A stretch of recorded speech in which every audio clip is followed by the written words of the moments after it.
Shalom, shalom, bien-aimés dans les Seigneurs. Soyez bénis. Jésus-Christ est bon, il est merveilleux. Il a permis que toi et moi nous puissions encore nous revoir ce soir dans cette plateforme de la clé de la maison de David. Je vous salue tous au nom du Seigneur Jésus-Christ et je vous aime. Nous voulons commencer notre réunion de vendredi soir, fin de semaine, mais avant toute chose, nous voulons prier pour remercier le Seigneur et lui rendre gloire et grâce. Tendre Père, nous bénissons ton nom, toi le Dieu Tout-Puissant, toi le Saint d'Israël. Merci pour cette grâce que tu nous accordes ce soir, Père, parce que beaucoup n'ont pas pu avoir ce privilège, mais tu nous l'as accordé parce que tu nous aimes, Seigneur. Merci pour ta présence au milieu de nous, Seigneur. Merci pour ta main puissante qui nous a gardés durant toute la semaine, Père, et nous voulons te rendre des actions de grâce ce soir. Laisse que ton sang précieux nous couvre et que ton esprit soit à l'œuvre en toutes choses, Père. Nous abandonnons tout entre tes saintes et divines mains. Conduis-nous, dirige-nous, Seigneur, pour que l'honneur vienne qu'à toi seul. C'est dans le nom du Seigneur Jésus que nous t'avons prié.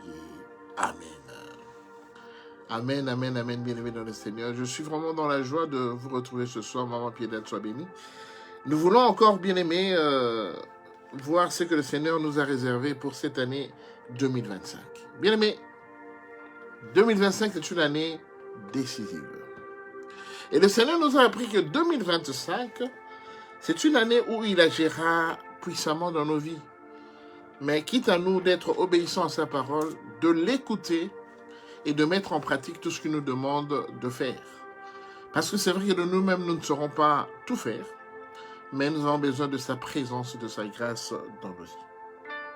Alors aujourd'hui, nous allons voir vers le livre de Jonas. Nous allons lire juste la première partie, le chapitre 1 du livre de Jonas, du premier verset jusqu'au verset 5. Je lis au nom du Seigneur. La parole de l'Éternel fut adressée à Jonas, fils d'Amittai, en ces mots. Lève-toi, va à Ninive, la grande ville, et crie contre elle, car sa méchanceté est montée jusqu'à moi. Et Jonas se leva pour s'enfuir à Tarsis, loin de la face de l'Éternel. Il descendit à Jaffo, et il trouva un navire qui allait à Tarsis. Il paya le prix du transport et s'embarqua pour aller avec les passagers à Tarsis, loin de la face de l'Éternel. Mais l'Éternel fit souffler un vent sur la mer, un vent impétueux sur la mer. Et il s'élevait sur la mer une grande tempête. Le navire menaçait de faire naufrage. Les mariniers eurent peur, ils implorèrent chacun leur Dieu et ils jetèrent dans la mer les objets qui étaient sur le navire afin de se le rendre plus léger. Jonas descendit au fond du navire, se coucha et s'endormit profondément. Jonas descendit dans le fond du navire, il se coucha et il s'endormit profondément. Nous avons intitulé cet enseignement « Débarrasse-toi de Jonas ». Débarrasse-toi de Jonas. En fait, Jonas est un serviteur de Dieu. Nous sommes tous serviteurs de Dieu aujourd'hui. Dieu peut t'appeler, Dieu peut m'appeler pour aller exécuter une mission pour lui. N'est-ce pas que nous avons accepté d'être les esclaves du Seigneur, de travailler dans son champ? Parce que nous savons que tout le travail que nous allons faire pour lui, cela va augmenter notre compte dans le Seigneur. Si bien que le jour où il va m'appeler auprès de lui, je sais que j'aurai un compte florissant par rapport au travail que je faisais pour lui sur la terre. Jonas, serviteur de Dieu, fut appelé par le Seigneur qui lui dit « Écoute, je vais t'envoyer à Ninive parce que là, le peuple se rébelle contre moi et je sens que tout va mal là-bas. Vas-y là-bas et puis essaie un peu de calmer cette grande ville parce que je sens que elle crie contre... la méchanceté est montée d'un cran et qu'il n'y a que toi que j'ai choisi pour aller les calmer, pour que cette méchanceté s'en aille. Pardon. Mais Joseph n'était pas d'accord avec le message du Seigneur. Il ne voulait pas faire la volonté de Dieu. Et pour cela, qu'est-ce qu'il a fait? Eh bien, Jonas, au lieu d'aller à Tarsis, au lieu d'aller à Ninive, là où le Seigneur l'avait envoyé, il accepta d'aller, il voulut maintenant aller à Tarsis, loin de la face de l'Éternel. La Bible le dit, loin de la face de l'Éternel. Il ne voulait plus rien avoir avec le Seigneur, parce qu'il n'était pas content que le Seigneur l'envoie à Ninive, où les gens devenaient méchants, où il y avait risque qu'il y ait des dégradations, qu'il y ait des agressivités, qu'il y ait donc toute forme de violence pouvait naître à Ninive. Et Jonas, serviteur de Dieu, fuit. Au lieu d'aller là où on lui envoyait, il alla dans la direction opposée à Ninive. Pour cela, qu'est-ce qu'il a fait? Il a pris un bateau. Il est rentré dans ce bateau qui allait à Tarsis, et il se plaça à un endroit. Il se coucha profondément pendant que le bateau évoluait. Dans cette histoire, on nous parle de ce bateau qui évoluait, mais qui évoluait mal. Qui évoluait mal parce qu'en fait, le Seigneur savait qu'il y avait un de mes serviteurs dans ce bateau, mais celui-là, il ne fait pas la volonté que moi, je lui ai demandé de faire. Il fait le contraire de ce que je lui ai demandé. Bien-aimé dans le Seigneur, débarrasse-toi de Jonas. Pourquoi je dois me débarrasser en 2025 de Jonas? Je répète que Jonas, c'était un serviteur de Dieu. Jonas n'était pas quelqu'un qui ne connaissait pas Dieu. Jonas connaissait très bien le Seigneur. Il était à la solde du Seigneur et il travaillait pour le Seigneur. Sauf qu'il a désobéi à la volonté du Seigneur. Il est allé dans une direction opposée à la direction vers laquelle le Seigneur l'envoyait. Bien-aimé dans le Seigneur, Jonas, c'est un serviteur de Dieu. Je le dis et je le répète. Ce n'est pas un païen, mais c'est quelqu'un qui était à la solde du Seigneur et qu'il devait faire le travail du Seigneur. Si le Seigneur l'a appelé pour cette mission, c'est que le Seigneur l'avait déjà appelé pour une mission avant celle-là et il l'avait accomplie. Parce que le Seigneur n'allait pas le rappeler pour cette mission-là. Si le Seigneur t'appelle, c'est qu'il trouve que tu es la seule personne qui soit capable d'exécuter cette mission. Mais Jonas, n'étant pas d'accord, ne voulant pas aller à Ninive où on l'envoyait, il a pris lui-même sa décision d'aller à Tarsis, une direction opposée à la sienne. Et quand il rentre dans le bateau, bien aimé, il y avait des passagers dans ce bateau. Ces passagers avaient préparé leur voyage pour aller à Tarsis et il s'engouffra avec ces passagers-là. La Bible dit, il paya le prix du transport. Mais qu'est-ce qu'il fit? Quand il rentrait dans le bateau, il alla se mettre dans le fond du bateau, dans la cale du bateau. Et la Bible dit que quand il s'est mis là-bas, il s'endormit profondément. Pendant qu'il était dans le bateau, endormi profondément, le bateau commençait à chavirer. Parce que le Seigneur avait soufflé un vent. Parce que le Seigneur l'avait vu. Il a soufflé un vent sur le bateau et le bateau commençait à risquer à chavirer. Le bateau risquait d'être englouti dans la mer. Mais la Bible dit, quand maintenant les passagers qui étaient dans ce bateau, quand ils ont vu cela, ils ont dit, c'est la mer qui est contre nous. La mer est fâchée, alors essayons de calmer la mer. Bien aimé, il y a une vieille coutume auprès de ceux qui utilisent les bateaux, les moyens de déplacement par l'eau. Souvent, il y a une vieille coutume qui fait que quand vous voyez ça, et que peut-être qu'il y a des esprits dans la mer qui sont fâchés, et c'est un peu de réfléchir par rapport à tsunami. Le tsunami, en fait, on dit que c'était des esprits qui avaient poussé cela et qui englouti beaucoup de gens. Bref, c'était juste un exemple. Donc, quand vous voyez la mer comme ça, souvent on assimile ça à des esprits des eaux qui sont en train de s'énerver, qui sont fâchés et qui veulent maintenant avoir des sacrifices humains. Alors, eux aussi, ils ont cru la même chose. Quand ils ont vu que le bateau risquait de chavirer, il y avait des vagues qui commençaient, ils ont fait quoi? Ils se sont mis d'accord, tous les passagers. Ils ont commencé maintenant à jeter des sacrifices dans la mer. tout ce qu'ils possédaient. Ils ont commencé à jeter dans la mer pour que la mer se calme. Mais le problème n'était pas le fait que la mer était fâchée. Le problème résidait en Jonas. Et quand ils ont tiré au sort, ils sont mis d'accord pour chercher qui était le porteur du malheur, après avoir tout jeté dans l'eau, après avoir sacrifié tout ce qu'ils possédaient, ils se rendirent compte que Jonas, malgré tout ce qui se passait, lui dormait profondément dans la cale. Et quand on l'a interrogé,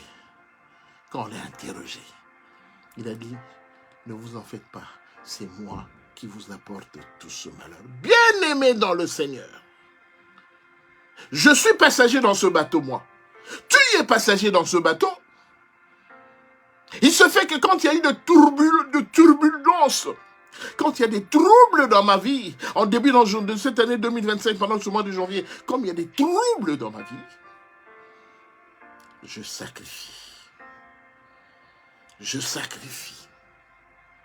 Bien-aimé, qu'est-ce que tu as sacrifié de ta vie pour que les troubles qui sont dans ton corps se calment?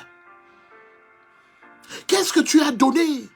Qu'est-ce que tu as cédé de toi pour que ces troubles se calment dans ta vie? Bien-aimé, il y a beaucoup qui ont donné une partie de leur santé pour avoir la paix après. Mais malgré cela, la paix n'est jamais arrivée. Il y a de ceux-là qui ont sacrifié leur travail. Ils ont sacrifié leur travail pour s'occuper d'un enfant qui était malade à la maison. Ils l'ont sacrifié, mais l'enfant, malgré que tu as sacrifié ton travail, l'enfant est toujours malade en 2025. Il y a de ceux-là, bien-aimés, il y a de ceux-là qui ont même donné une partie de leur progéniture pour que le Seigneur se souvienne d'eux, pour qu'ils ne puissent manquer de rien. Bien aimé, combien de femmes ont dit que moi j'ai vu tous les médecins. J'ai dépensé tout l'argent que j'avais pour essayer de mettre en place ce problème de fertilité qui m'empêche d'avoir des enfants. Quels sont les examens que je n'ai pas faits? Quels sont les spécialistes que je n'ai pas vus? J'ai dépensé tout mon argent. Mais le problème persiste. Bien aimé, les passagers de ce bateau, ils avaient tout donné, tout dépensé. Tout dépensé. Bien aimé, tu as un enfant qui est tellement têtu à la maison que tu n'arrives pas à le raisonner. Tu n'arrives pas à le calmer. Un beau jour, tu le fais asseoir sur le salon. Tu dis, mon fils, ma fille, écoute, qui est-ce que je n'ai pas vu pour que tu reviennes à la normale? Quel médecin, quel spécialiste des enfants n'ai-je pas vu pour qu'aujourd'hui tu sois compté, tu deviennes un enfant docile, un enfant qui respecte aller à l'école et qui suit les enseignements à l'école? Qu'est-ce que je n'ai pas fait pour toi? Bien aimé, ce mari-là qui aime beaucoup sa femme. Mais la femme est tellement possessive. La femme est tellement, comment on dit ça, matérialiste. Le monsieur travaille comme un fou. Il travaille comme un fou pour satisfaire à toi la femme. Mais malgré cela, toi la femme, tu es infidèle vis-à-vis de lui. Le monsieur a tout fait. Qu'est-ce que ce monsieur n'a pas fait pour te rendre heureuse, ma maman? Qu'est-ce que ce monsieur n'a pas fait? Quel genre de boulot il n'a pas accepté, ne fût-ce que pour avoir l'argent, pour te rendre heureuse, parce que tu aimes trop les matériels. Bien-aimé, il a tout donné, il a tout fait, mais tu ne changes pas. Bien-aimé, on a tout donné, on a tout fait, mais je ne change pas parce que il y a en moi Jonas. Voilà la raison pour laquelle tes tracas n'évoluent pas, tes troubles n'évoluent pas parce que Jonas est assis calmement dans ton corps. Il est assis, il est même endormi profondément. Parce que c'est Jonas, c'est un serviteur de Dieu. Je le répète encore. Jonas est un serviteur de Dieu. La colère de Dieu étant sur lui parce qu'il n'a pas obéi à Dieu. Et Dieu maintenant lui en veut. Ce qui fait que le fait que Dieu lui en veuille, ça bouscule maintenant ton corps qui est ce bateau. Ton corps qui est ce bateau qui contient Jonas en lui. Mais Jonas est endormi profondément. Bien aimé, si on n'avait pas trouvé Jonas, Les gens de ce bateau, les passagers continuaient toujours allaient continuer à pleurer et je suis sûr que le bateau allait chavirer parce que la colère de Dieu était sur Jonas qui était dans ce bateau-là et qui était endormi profondément comme s'il n'avait rien fait, comme s'il n'avait pas de problème avec Dieu. Mais par la grâce de Dieu, quand ils ont cherché, ils ont fuyé partout et ils ont trouvé que le malheur qu'ils avaient, c'est Jonas qui leur apportait ce malheur. J'aimerais te demander aujourd'hui, qui t'apporte ce malheur que tu as? Qui est à la base du malheur que tu as? Bien aimé, on vient à peine de commencer 2025. Mais regarde-toi, ouvre les yeux. Vous savez, il y a beaucoup de gens qui ont échappé à des méfaits au mois de décembre. Beaucoup de gens étaient en jeûne en décembre, tout ça pour préparer l'année 2025. L'année de décembre est passée, maintenant on commence en janvier, tu commences à avoir des difficultés énormes. Bien aimé, il faut être en jeûne en décembre et en janvier. Pour ceux qui ont peu de foi, il faut être en jeûne en décembre et en janvier. Parce que si en décembre, l'ennemi n'a pas pu t'avoir, il va te poursuivre en janvier. Je vous le dis sincèrement avec connaissance. Comme il n'a pas pu t'avoir en décembre 2024, il va te poursuivre en janvier 2025. Beaucoup de gens, qu'est-ce qu'ils font? En janvier 2005, ils lâchent prise. Bien-aimé, tu as beaucoup sacrifié pour que tu puisses avoir la paix. Mais c'est parce que tu ne savais pas que Jonas était en toi. Il s'était installé en toi. Il était calme. Or, Jonas a des problèmes avec Dieu. À cause des problèmes qu'il a avec Dieu, maintenant, toi, tu payes. Je le répète. Jonas a des problèmes avec Dieu. Et comme Dieu est fâché contre Jonas, maintenant, toi, tu payes. Parce que tu héberges Jonas dans ton corps. Tu héberges Jonas dans ton corps. Aussi longtemps que tu ne trouveras pas Jonas, les problèmes vont continuer. Et cette année 2025, tu auras des difficultés. C'est pourquoi Jonas, une fois on l'a trouvé, il dit, ne vous en faites pas, arrêtez de jeter vos affaires dans l'eau. C'est moi qui vous apporte ce malheur. Bien, mais j'aimerais te dire ce soir que c'est Jonas qui t'apporte ce malheur dans ton corps. C'est Jonas qui t'apporte ce malheur dans ton foyer. C'est Jonas qui t'apporte ce malheur dans ton travail. C'est Jonas qui t'apporte ce malheur dans ta famille. Dans ta famille, vous avez des problèmes sérieux. Mais je dis sérieux. Et j'aimerais te rassurer que c'est à cause de Jonas. Parce que tu ne l'as pas encore découvert. Il est calmement assis dans le corps. Jonas est un serviteur de Dieu. Bien, mais c'est particulier aujourd'hui. Jonas, ce n'est pas un païen. Mais Jonas est un serviteur de Dieu qui a désobéi à Dieu et qui t'apporte le malheur aujourd'hui. Alors, bien aimé, nous voulons découvrir le Jonas. Qui est ce Jonas? Le verset 12 nous dit, lui-même il donne la solution par rapport au problème qu'il t'a apporté. Il t'a apporté la stérilité, il t'a apporté le mensonge, il t'a apporté, bien aimé, les fausses couches, il t'a apporté, bien aimé, le célibat, il t'a apporté le chômage. Jonas t'a apporté la maladie. La maladie que tu as là, c'est à cause de Jonas qui est en toi, qui est installé calmement en toi. Jonas, c'est un serviteur de Dieu. Je le dis et je le répète. Il est serviteur de Dieu. Il n'est pas n'importe qui. Mais ce Jonas, comme il sert Dieu, il désobéit aussi à Dieu. Et c'est à cause de Jonas que toi tu connais bien, que toi tu fréquentes. C'est à cause de cela que, bien aimé, tu as des problèmes sérieux. C'est à cause de Jonas qu'aujourd'hui, le Seigneur qui veut frapper Jonas, toi tu subis tous les engouements à cause du fait que tu héberges Jonas en toi. Bien aimé, cet enseignement, il y a des gens qui ont essayé. Bien aimé, je vais vous donner un petit exemple, un petit témoignage. J'ai enseigné cet enseignement en Italie.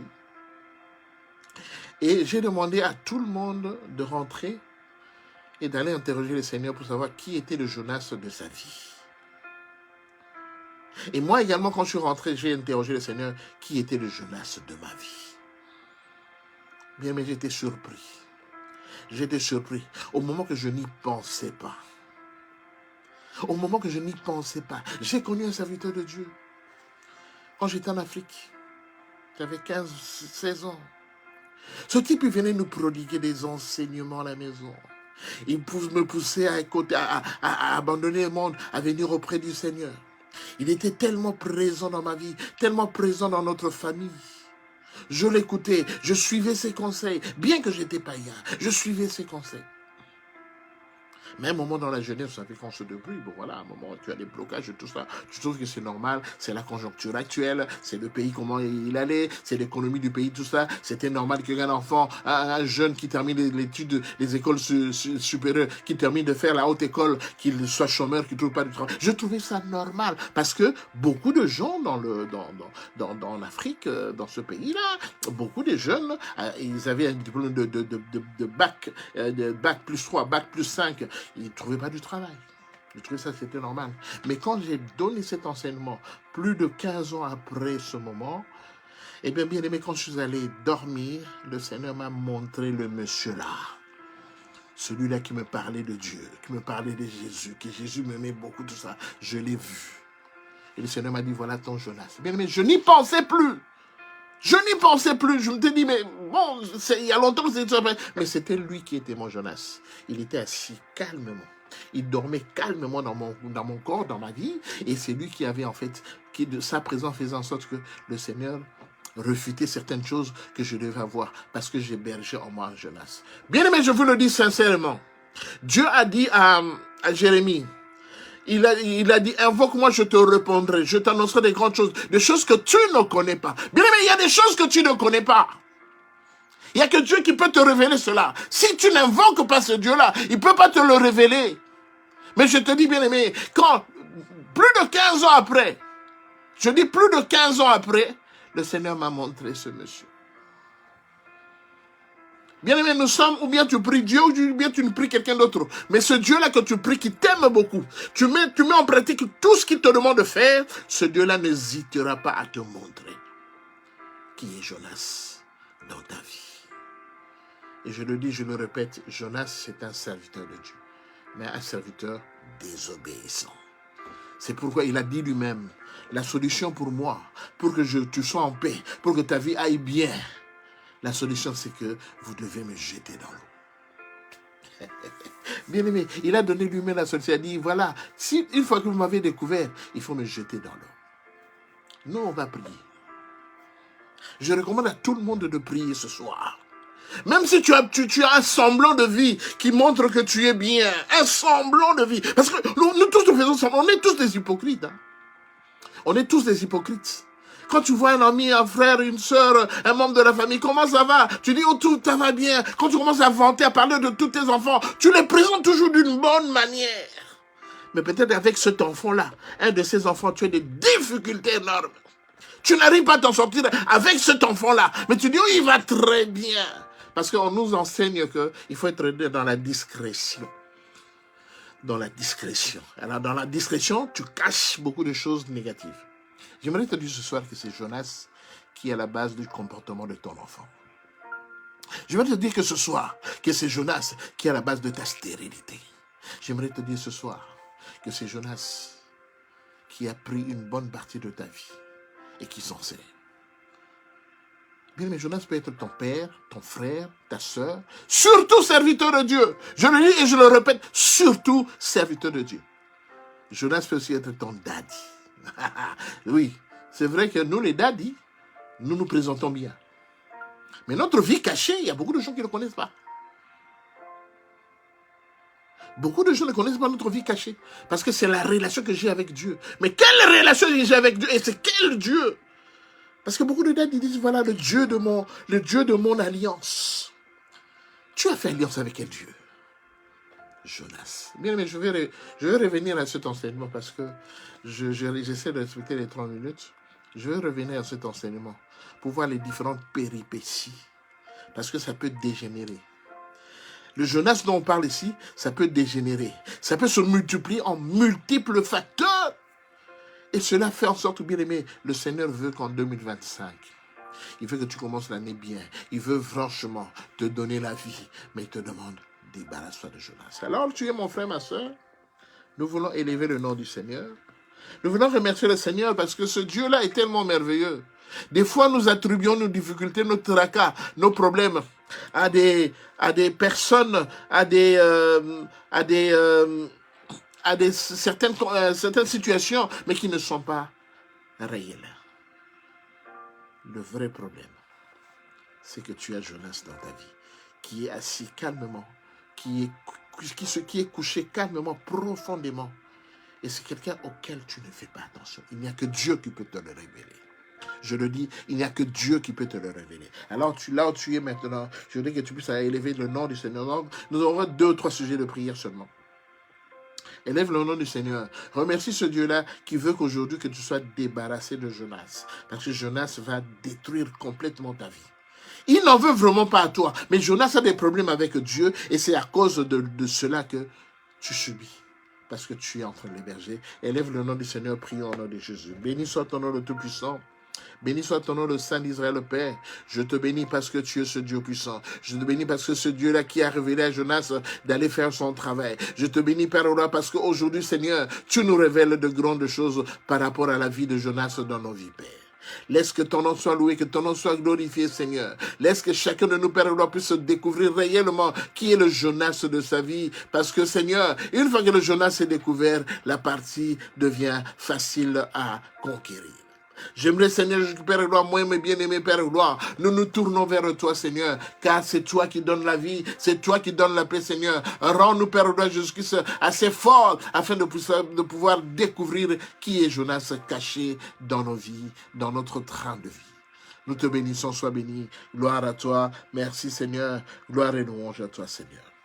Deuxième intention de prière, bien aimé, c'est pas long, c'est pas long. Deuxième intention de prière, la Bible dit, au verset Jonas chapitre 1, verset 5, 2, la Bible dit, Jonas descendit au fond du navire, se coucha et s'endormit profondément.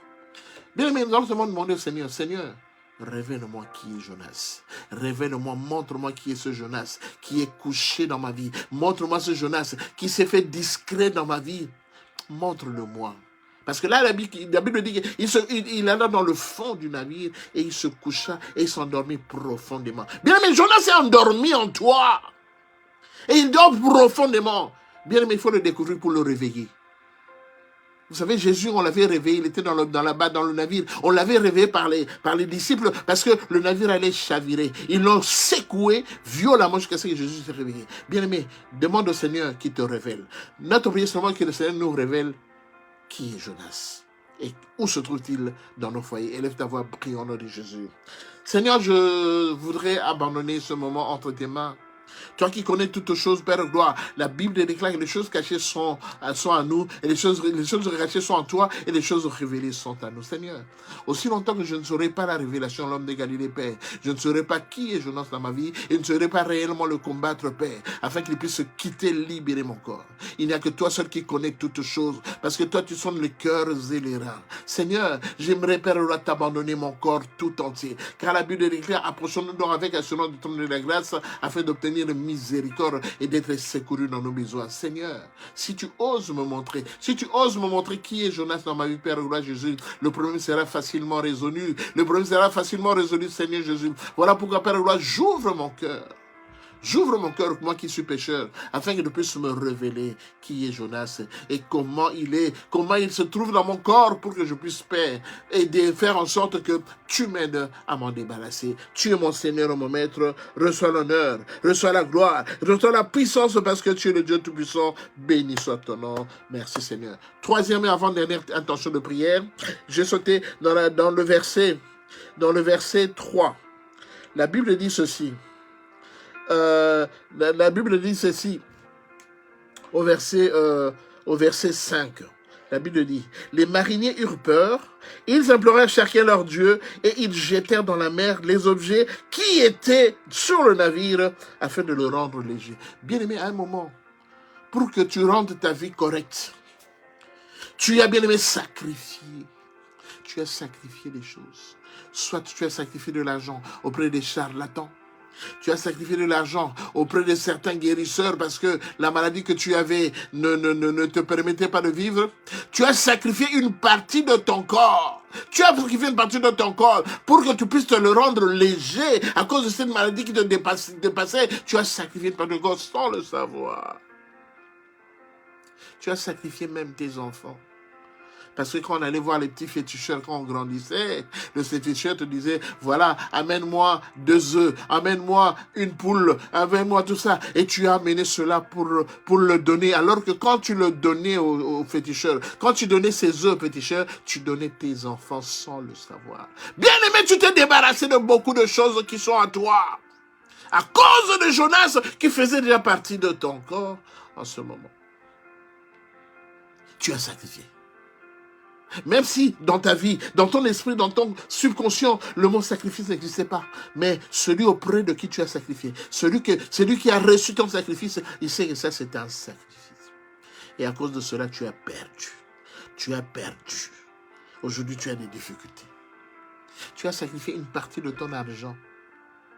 Tu as donné à ce Jonas, tu as donné à ce serviteur de Dieu, tu as donné à ce responsable de culte, tu as donné à cette personne, parce qu'il a dit qu'on ne vient jamais voir un serviteur de Dieu les mains vides. Tu lui as donné cet argent. Et aujourd'hui, tu es en train de pleurer parce que tu es dans la pauvreté. Tu as sacrifié ta richesse. Nous allons prier pour que le Seigneur nous montre qu'est-ce qu'on a sacrifié dans nos vies. Qu'est-ce que j'ai sacrifié?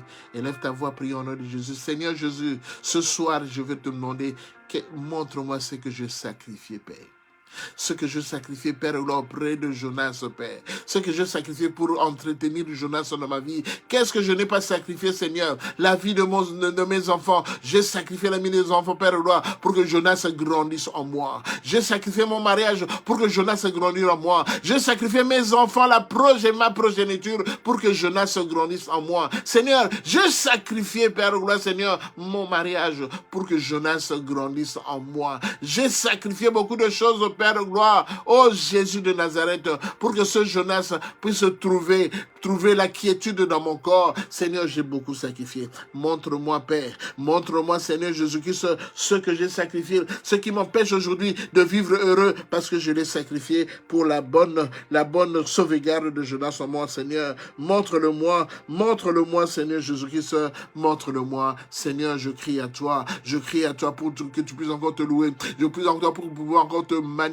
Je crie en toi, Seigneur, parce que je n'ai personne d'autre auprès de qui je vais crier. Voilà pourquoi je crie à toi. Aie pitié de moi, Seigneur. Aie pitié de moi. Merci, Seigneur. Le Saint-Esprit me met à cœur quand tu évoluais avec ce petit ami que tu avais. Avec cette petite amie que tu avais, parce que ça faisait bien. Quand on avait 15, 16, 17, 18 ans, c'était bien d'avoir une petite amie, une copine. Qu'est-ce que tu as raconté à cette copine-là? Par rapport à toi, par rapport à ta famille. Qu'est-ce que tu as raconté à ce copain? Par rapport à ta famille, par rapport à toi, par rapport à ta vie. Qu'est-ce que tu lui as raconté? Aujourd'hui, tu es bloqué. Parce que le Jonas agissait déjà dans ton corps. Le Jonas était actif dans ton corps, mais toi, tu ne le savais pas. Et Jonas, sa force, c'était de s'endormir. Il s'endormait, il ne disait rien. Mais il emmagasinait tout ce que tu faisais. Nous allons arrêter là, bien-aimé. Dieu est tellement bon que il nous a dit que, voilà, il va encore donner la possibilité de développer cette facette de Jonas. Parce qu'aujourd'hui, si nous souffrons, c'est parce que Jonas, serviteur de Dieu, il est en nous. Si nous souffrons aujourd'hui, c'est parce que nous entretenons Jonas. Nous avons tellement entretenu Jonas à cause du fait que Jonas a des difficultés avec le Seigneur et qu'aujourd'hui, c'est nous qui payons. Mais bien aimé, moi, je refuse de continuer à payer à cause de Jonas. Il est serviteur de Dieu. Moi, je suis le Seigneur. Je suis également serviteur de Dieu. Il n'a pas à venir déranger ma vie parce que lui, il est en mésentente avec le Seigneur. Je refuse de continuer à payer. Si toi, tu veux continuer à payer pendant toute l'année 2025, ça, c'est toi. Mais moi, je refuse de continuer à payer à cause de Jonas. À cause des bêtises de Jonas, je refuse de continuer à payer. Franchement, je refuse. Moi, je refuse de continuer à payer. Si tu veux continuer à payer, c'est toi ton problème. Mais moi, trop, c'est trop. Que le Seigneur vous bénisse. On va arrêter là ce soir parce qu'on est largement dépassé les 30 minutes. Et le Seigneur permettra que le lundi, nous puissions se retrouver. Ce sera juste une petite exhortation et on va beaucoup prier. Parce que ce Jonas a beaucoup détruit nos vies. Jonas a beaucoup détruit nos vies, mais ça se fait dans le calme. Dans le calme, sans soupçon. Parce que Jonas, il est tellement malin, tellement malin qu'il est en nous discret. Et on ne fait pas attention à lui, alors que c'est lui qui nous détruit. Je rappelle encore que Jonas, c'est un serviteur de Dieu. Ce n'est pas un païen, c'est un serviteur de Dieu qui sait ce qu'il fait. Mais c'est parce qu'il est en mésentente avec le Seigneur. Que le Seigneur vous bénisse, bien-aimés. J'ai été content de passer ce moment ensemble avec vous. Le lundi prochain, passez le message aux autres. On va prier. On va très peu exhorter, on va prier. Parce que Jonas doit te quitter en 2025. Tu as besoin de Dieu. Tu as besoin de Dieu. Jésus veut faire des merveilles dans ta vie. Mais à cause de Jonas, c'est toi qui payes. On se revoit le lundi à 8h30 comme d'habitude. Que le Seigneur vous bénisse. Et que ce week-end soit un week-end de paix. Un week-end où le Seigneur t'aidera à découvrir qui est Jonas dans ta vie. Soyez bénis, passez le message, partagez et que le Seigneur vous bénisse. Shalom, shalom.